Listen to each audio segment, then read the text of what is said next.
bugun Koreyaga kelganimga 15 kun bo'ldi. Shuncha vaqt ichida nimalar qilganim haqida xossaga yetkazmoqchiman. Koreyaning Daegu shahri Kyonbuk universitetiga keldik.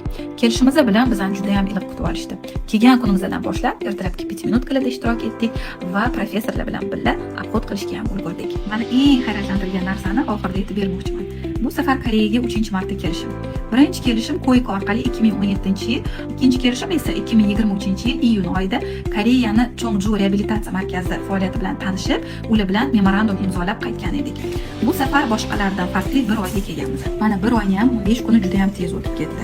Bu vaqt orasida pasientlarim sog'inib qolishyapti, lekin ular uchun kerakli bo'lgan bilimlarni hammasini olish bilan oboramiz. Kyonbuk universitetida meni eng hayratlantirgan narsa bu bo'ladi juda ham katta kardiopulmonar bo'limlari.